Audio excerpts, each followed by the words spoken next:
Hello, everyone. To get started, I want you to take a look at the three words on the screen and try to commit them to memory. Fake, triangle, compete.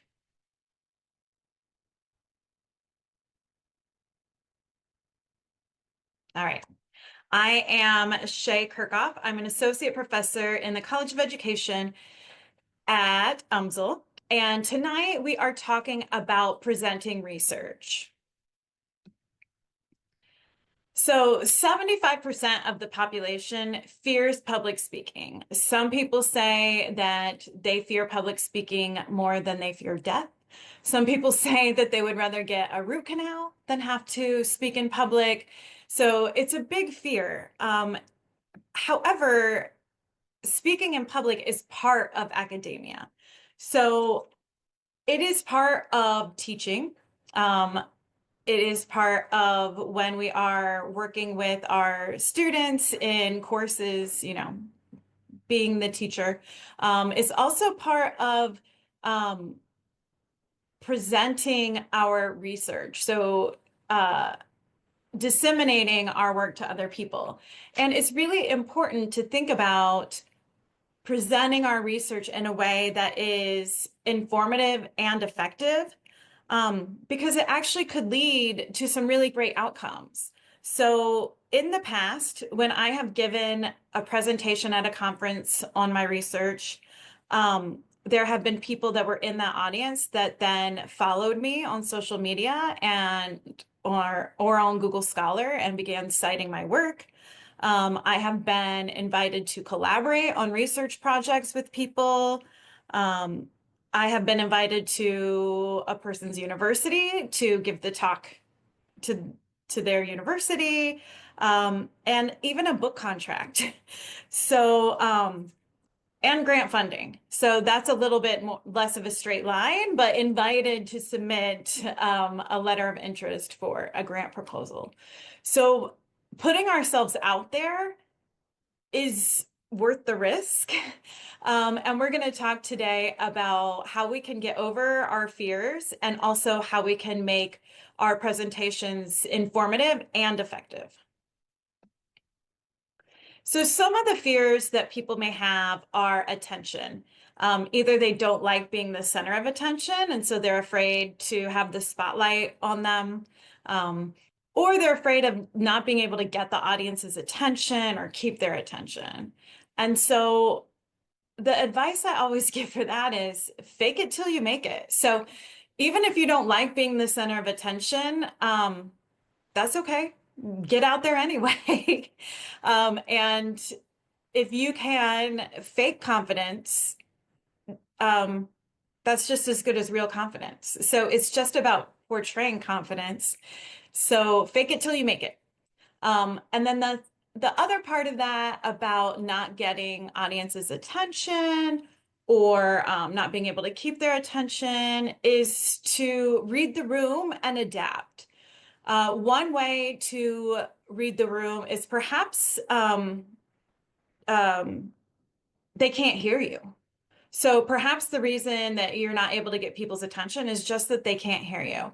And so there's a teacher technique that I haven't ever had to use in a conference presentation before because there's typically a microphone, but um, but the teacher technique is clap once if you hear me, clap twice if you hear me. And then you can get everyone in the room to get their attention back to you without having to lose your, composure or yell or scream or anything like that. The other thing about reading the room and adapting is if people are starting to lose attention, maybe you can vary your volume. So maybe it's not that they can't hear you, but they can hear you, and then you get really quiet and they have to lean in. And so varying your volume strategically like that can help get people's attention back.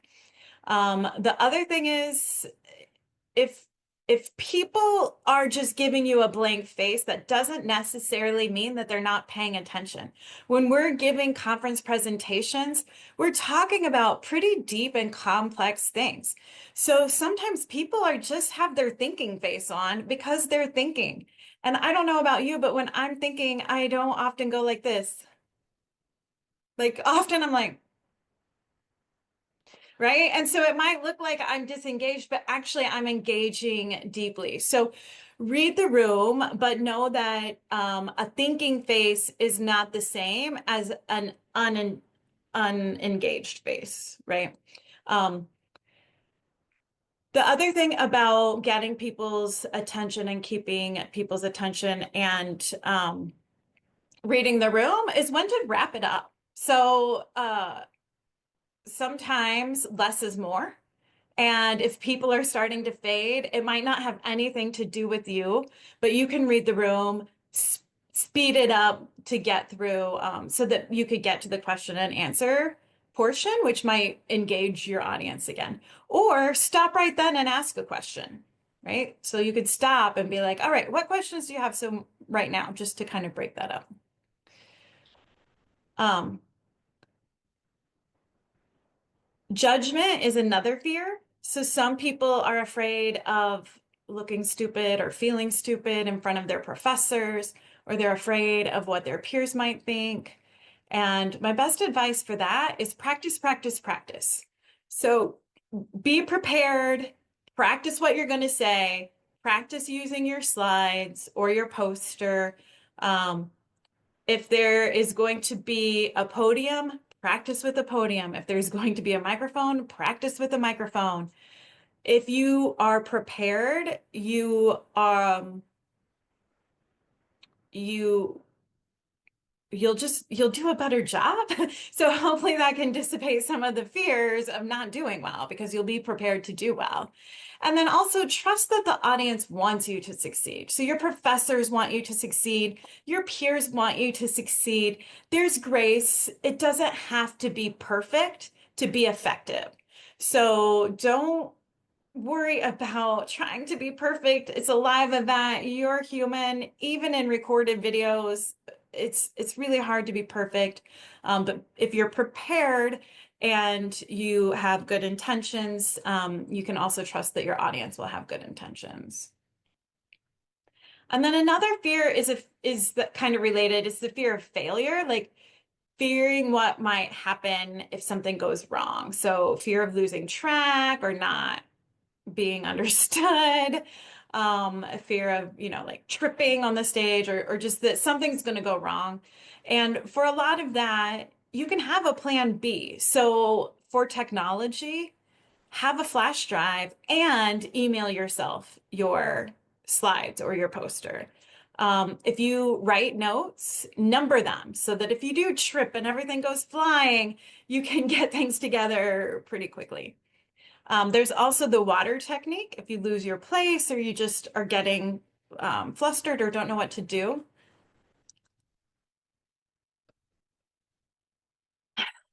take a drink of water, gives you a chance to kind of pause, breathe. And it's okay to take a minute, get your composure, get what you need, and continue. In fact, sometimes a pause is helpful. It happens. Mhm. It happens to everybody. All right, so what are some other maybe fears that you have or worries you have or some strategies you have, like the fake it till you make it kind of strategies? I mean, I think a joke is always helpful. Yeah. Yeah, I like starting with a joke. It helps me calm down because of the physiological response. If you laugh, you actually release chemicals, relaxing chemicals in your brain, right? So, and of course, it's entertaining. All right. Has anyone gotten any advice that you're like, that is unhinged, no way would I do that? Or that is unhinged and I love it. I'm sure other folks have heard this one. I do not get it at all. But the like, imagine everybody in the audience naked. I don't get it. I don't think that that would be helpful for me. Yeah. I know it's not what's actually happening, but I saw like a reframing of if you feel like your heart beating when you're about to give a presentation, just think of it as like starting the round of applause. It's cheering you on. So like that's like a cute reframing, and I know mentally that's not what's happening, but you know. The rhetorical triangle has 3 points, one of which is on the screen. Know your audience. Does anyone know the other 2 points? Logos, pathos, ethos. So there's logos, pathos, ethos. Ethos. Those stand Says for Kairos. Kairos. I can never say Oh. that one. yeah. And that has to do with in your content appealing to people's logos, that's logic. So having the intellectual part, but that's not it. Like your audience is human, they're humans. So you also need to relate to the other parts of humanity. Ethos, or I'm sorry, pathos, which is feelings. So sometimes storytelling, a personal anecdote can kind of get into that. Thinking about kind of the head and appealing to the head and the heart. And then ethos is credibility. So if you know your audience, then you would know what they would need to know in order to find you credible. Typically, I put my credibility, typically for a conference presentation, your first slide, that's where you put that credibility. So typically you put the title of your presentation, you put your institution. So you should have University of Missouri, St. Louis. Remember that no one outside of St. Louis will know UMSL. You need to speak out the words University of Missouri, St. Louis, or St. Louis. And then your credentials, so PhD student or doctoral candidate, whatever, your credentials are. So that's part of that. And then when we are also thinking about our audience, we can think about the people inside of our field will want to know our institution and that kind of thing for that ethos. But people outside of our field might not care as much about that as they care about our personal experience. So when I am talking to teachers, I share that I was a high school teacher in public school for public schools for 7 years. Then I'm a mom of an elementary aged child. And anything else that I think might show that I have some lived experience and not just the book knowledge around this, because both are important. I think they help each other.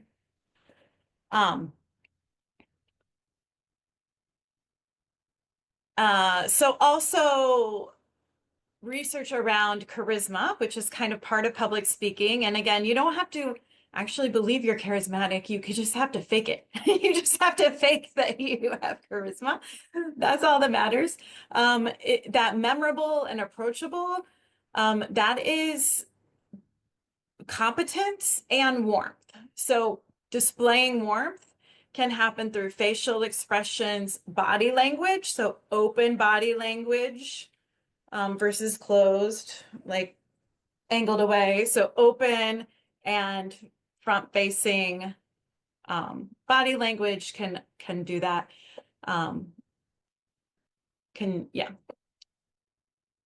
Body language as well as your words, just, welcoming people and thanking people for coming. Okay.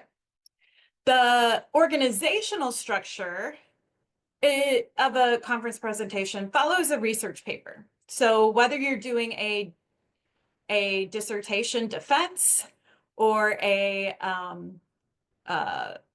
symposium, a paper at a symposium, or a research poster, and somebody stops by your poster, it's that order typically that you would see in a research paper.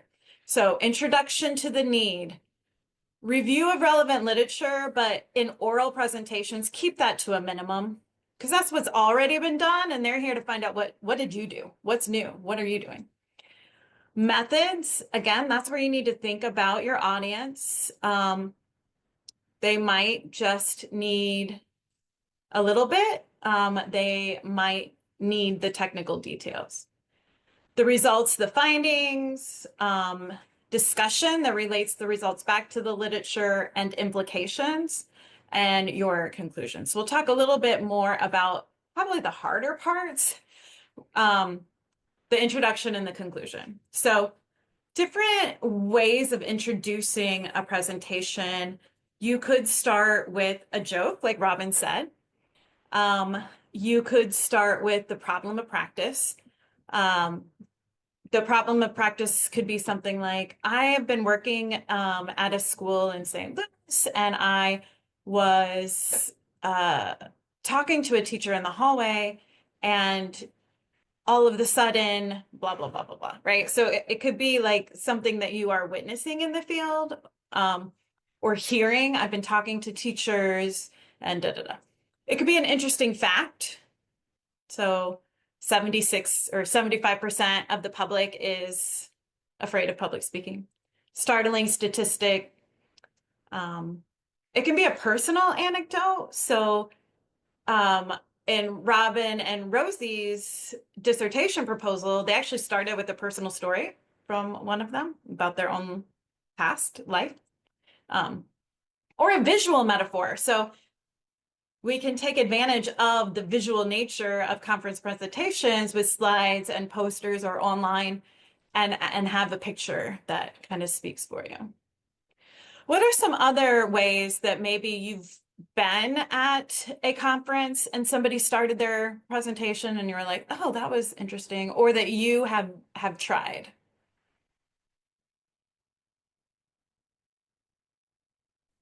One that I went to started with a question that was kind of like a hook. It was a really interesting question. It got you thinking and wanting to know the answer. Oh yeah, good. I like that.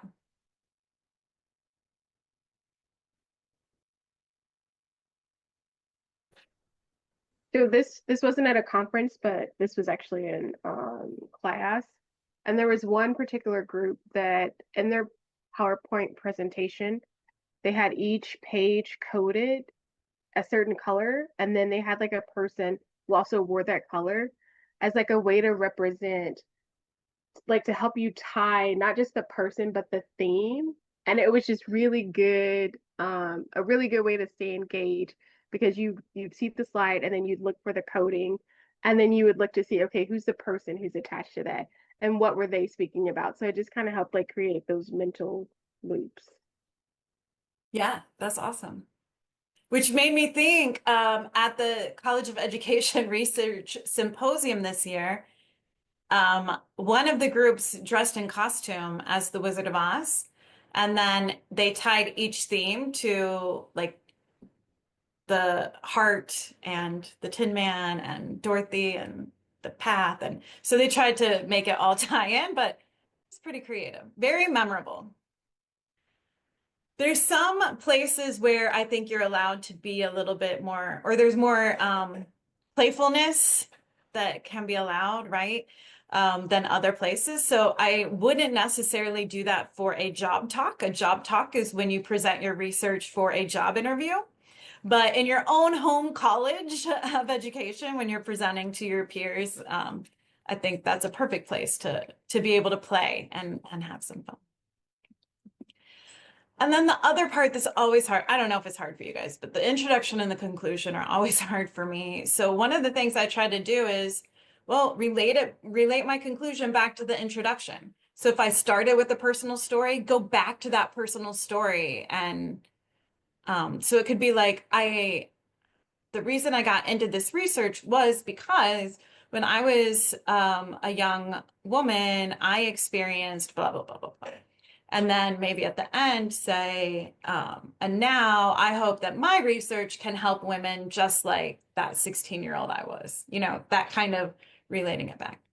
The other thing is, if you've ever heard the metaphor of the hourglass shape to research papers, it can be used for presentations as well, where you start large, like the need kind of like at the worldwide level, but then you funnel down to your specific study, context, participants, topic. And so then at the conclusion, you can zoom back out to that global level.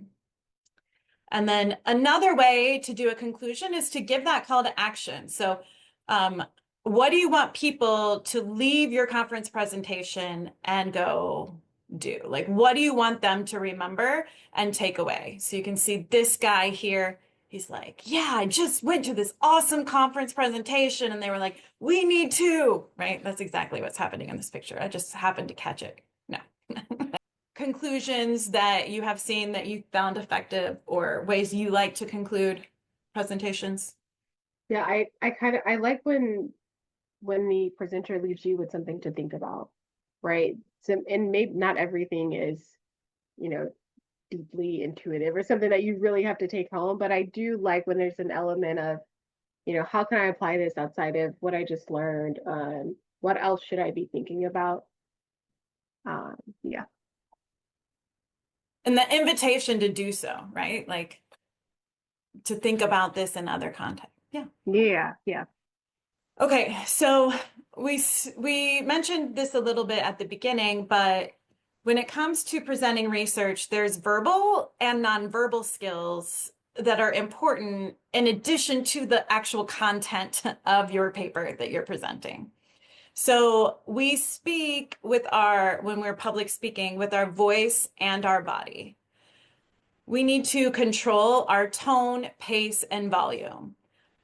This is something I'm still working on. So I tend to have a sing-songy tone, goes up and down. I tend to have a lot of variety in my volume. Whenever I'm mic'd up, the sound person is always like, because I go up and down and up and down and up and down. And my pace, I get excited, I start talking really fast, and then I'm like, okay, I need to slow it down. So it's not that one is bad or not bad, but it's about having control of it, because we don't want to be monotone. That can put our audience to sleep, but we need to have control of our tone. Also, our pacing. In academia, I find that it can be a pretty fast-paced environment. However, we don't want to be fast-paced because we didn't prepare. So what doesn't read well, or what I feel like can be even disrespectful, come off as disrespectful, is when people didn't prepare ahead of time for their 15 minutes to give their conference presentation. And so then they get that timer that they're running over, and they just start talking really fast and they just rush through it. And we don't really get anything out of it because it was so fast we weren't able to take it in. So that's not controlling the pace. That is being unprepared. So part of the reason it's disrespectful to me is because your audience, if you're rushing, then your audience isn't able to get that information. But also, that's what you do not want to do, is go over your time. I was at a conference one time. They typically put 3 different papers together around the same topic. The people don't necessarily know each other. There's typically an hour, so it's 20 minutes, 20 minutes, 15 minutes, 15 minutes, 15 minutes, and then 15 minutes for questions. Sometimes it's an hour 15, so it's 20 minutes, 20 minutes, 20 minutes, and then 15 for questions. And the first group went over to 30 minutes. The second group went over for 30 minutes. The third paper, who had purchased the airplane ticket, the hotel room, the conference registration, all of that to come, had 0 time left at the end and just passed out their paper at the door, which that's not okay. So I say that as a caution to you all to not be that guy, right? Like to be prepared so that you can have a pace that is energetic, but not rushed, but also that stays within your time limit. Okay. Around the body language, making eye contact with your audience, using purposeful gestures. If you don't know what to do with your hands and there is a podium, you can actually rest your hands on the podium. That's perfectly fine. If there isn't a podium, you can get a clicker yourself or bring a clicker yourself. I like to have something to do with my hands, so I like the clicker just to have something to do with my hands. But you can also practice purposeful gestures. So when I did public speaking and I would be in competitions, I knew exactly what gesture I was doing at each word, or my hands were flat, straight down by my side. Pacing can also be a gesture. So I will walk to one side, stop, give my first theme, and then walk to the other side, stop, give my second theme. So the you don't want to just pace back and forth, but positioning from one side to another can also be purposeful and can be something that you can do. The other thing that is just a little tip is to look up pronunciations ahead of time. So especially with citations, sometimes I would get to something in my presentation and I'd be like, I don't know how to say that out loud. I've only ever read that word, or I've only ever read that name. And so there's how to pronounce this name. YouTube videos that are out there now that are great. So most scholars' names are in there. And if you can't find it, you can always email that scholar. People respond. They're happy that you're citing them. So they'll be like, yeah, sure. But that's some things to do ahead of time. Now, here are some of the reasons, just some of the reasons that it's important. Accessibility.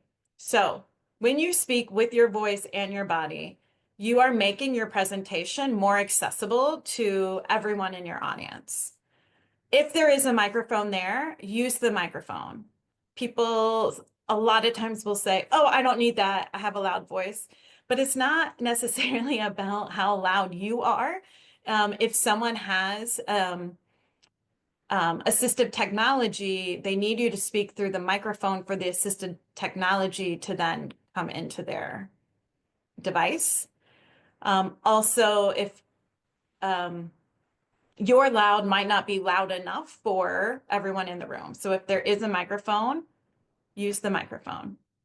And then try to project your voice to the back of the room. So yes, there's people right in front of you, but there's people all the way to the back also. So if there isn't a microphone, make sure you're speaking to the back corners, the back row of people, and really try to think about that so that you're projecting your voice to fill the room. The other thing that can help with accessibility is thinking about multimodality. So contrasting the colors of text to the background. You notice here that the dark background, the dark blue, uses the white and the yellow, the lighter colored text. And then the yellow or greenish background then uses the dark text. So that contrast. And then also using text and images, or the verbal words as well as the text on the screen. And then facial expressions. Make sure your audience can see your eyes so that they can see your facial expressions, and your mouth. So for people that are reading lips, they need to be able to see your mouth. And so that's another reason why, even if you don't love public speaking or you don't feel confident, to not hide behind notes or behind your laptop or behind the podium. You can be behind the podium, but make sure that the audience can see you. So that presence is part of that approachability, that warmth, that ethos, that credibility, but it's also for accessibility. Thoughts or questions about accessibility? One thing I've seen at some work conferences recently is people putting their slides on as a QR code at the beginning of the presentation. so people could scan that and then follow along on their own device if they need to see the slides closer. But of course, that's all if you're comfortable with your slides being available to other people. And then there's like that cost benefit of people looking ahead. Yes. People can look ahead. So if you have something like, yeah, especially in teaching, that can matter because that I would do that a lot of times in our qualitative class that several of you were in. Like I'd have this slide with the answers because I wanted to make sure to give you all the information, but then I wanted to ask you the questions. And so it became awkward. Like, do I share? I'm not sure. I also think it's fine to have two versions of slides. Slides that you are okay having publicly available and that have your name on every slide. um, and the slides that you're giving. Okay, in addition to the public speaking part of presenting, there's the visual part. So one of the things I want you to think about is to not compete with your slides. So remove anything that is unnecessary from your slides. This was a Canva design, and Canva designs I find have a lot going on. So I went through and kind of removed some of the extra stuff. There's still stuff, but the stuff that's there is supposed to be visually interesting. I don't think it's too distracting, but I already did remove something. Okay. The other thing about not competing with your slides is the 6x6 rule. Anyone know what the 6x6 rule is? No more than 6 bullet points on one slide and no more than 6 words per bullet point. So your slides should not be your paper. They should not be your paper copy and pasted into bullet points that you just are going through. It should not be everything you intend to say. Your slides should be a visual aid to your audience, not to you. You know what you're going to say based on your notes, whether you have those on your phone or your iPad separate. iPads, they're an app or a way where you can have the slides showing and then your notes showing on your iPad. You can even, have note cards or printed. The slides are not for you to know what you are going to say. The slides are visual aid to your audience. Okay. Also, don't compete with your slides, forcing your audience to choose whether they're going to read what's on the slide or listen to you talk. So if there's something on the slide that you want your audience to read, then pause so that they can read it. And if you are going to be talking about what's on the slides, make sure you're kind of going in the same order so that people aren't like trying to figure out where you are on the slide, so that it's all matching up. Okay, so let's look at this and let's just critique it. So what's on the right is the slide. So I copied and pasted, I screenshotted the slide and then put the slide on the slide. Sorry, it's a little awkward, but all right. So I don't know if you can see my cursor, but this is the slide. What do you see? What do you notice? What do you love? What do you hate? The font is Font, a lot. yeah. Yeah. The font is a lot. So it's distracting. A lot makes me think distracting. Is that what you're saying? Yeah, it's unnecessarily something. Yeah. It looks a little informal to me. Is that font like on the chart or the title font? On the chart, like the countries and the numbers. Yes. So also like a lot of different fonts. And then the picture of the lady seems probably unnecessary when there's a colorful bar graph going on. Yeah, and that the picture covers up the bar graph. We just assume there's nothing behind it, but but it's not aesthetically pleasing. It looks cluttered because it's like right on top of each other. I will say one good thing. I think the blue and the red contrast pretty well. I don't remember, but I do know that color blindness, there are particular colors that you don't want to use because people can't necessarily see the difference. I just thought of that when you said that, CJ, so I don't have those colors in my brain right now. The title is italicized, and italics is actually harder to read for people. So don't use italics unless you're using it for APA, because APA tells you to use italics sometimes. Try to avoid that. And then also try to, in addition to the font being a little informal, or a lot, it's hard to read. So Turkey's hard to read. Czech Republic's hard to read. Like, I make them out because these are names I'm familiar with, so I can figure them out. But if these were names I wasn't familiar with, or if this was, you know, not names of countries that I could just figure out from my background knowledge, it would be really hard to read. Okay, so here's the after.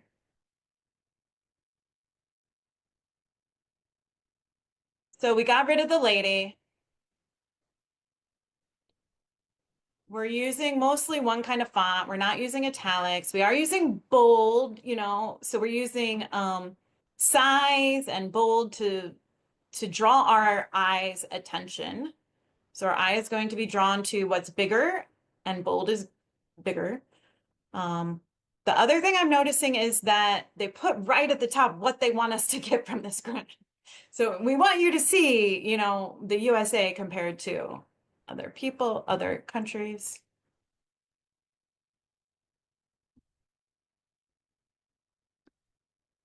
All right, here's the before.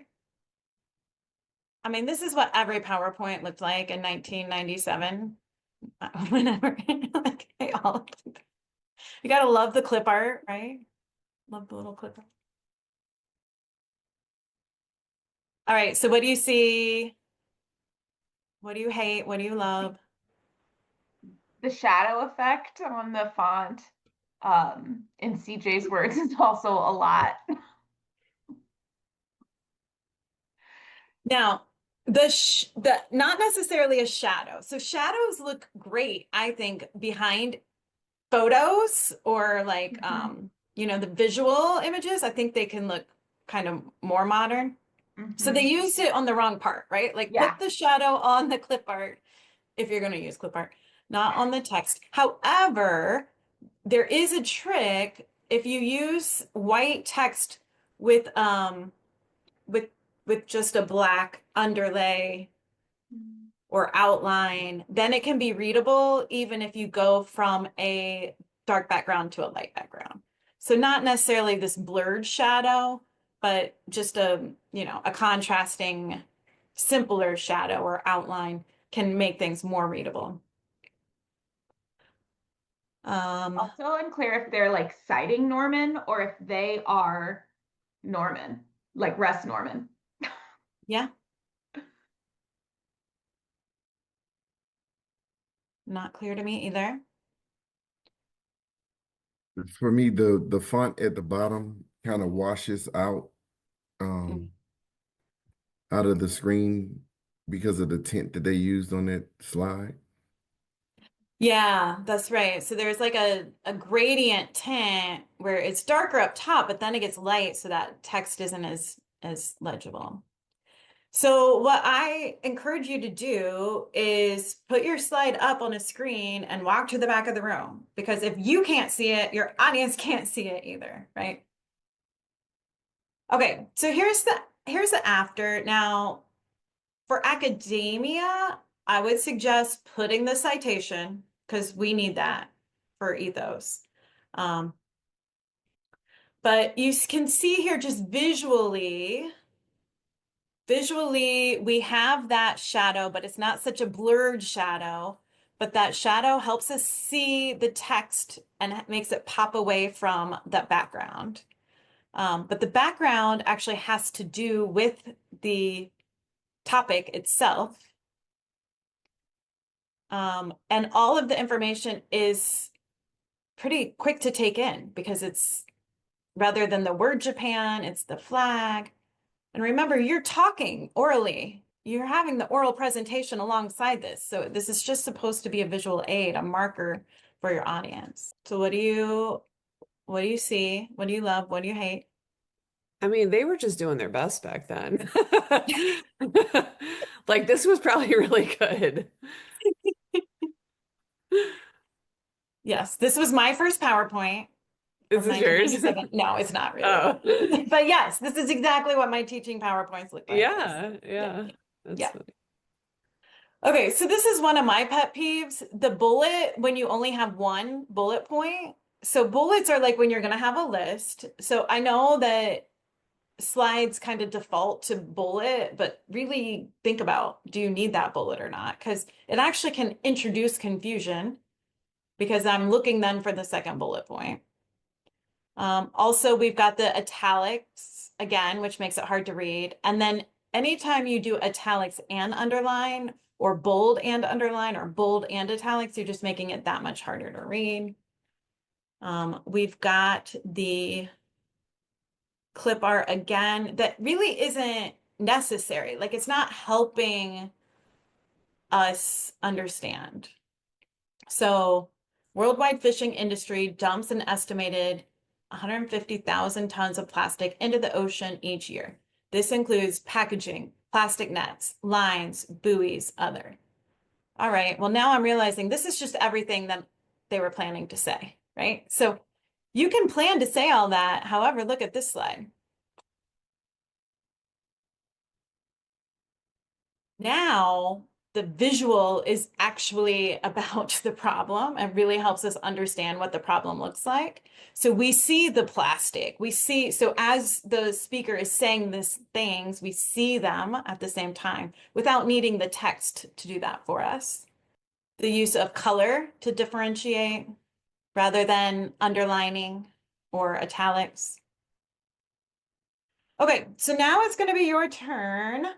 On the resources page, there is information about online presentations, which are the same but different. So you'll see on the resources page some tips for that. I'm also willing to do one-on-one coaching because public speaking really is the feedback that is the most helpful. So feel free to reach out to me at my UMSL email for one-on-one coaching. But let's go back now to those 3 words. So these were the 3 words. Did any of you notice any of these words pop up in the presentation? And if so, what was the context? Fake it till you make it. Okay. Don't compete with your slides. Yep. Not the rhetorical triangle. There you go. These 3 words that maybe seem to have nothing to do with public speaking actually did. And this also was a way for me to model having an introduction and then coming back to the introduction. Also a way to model reviewing. And that's another way to conclude, is that to actually review what you've gone over. So thank you so much for being here. And I will stop recording.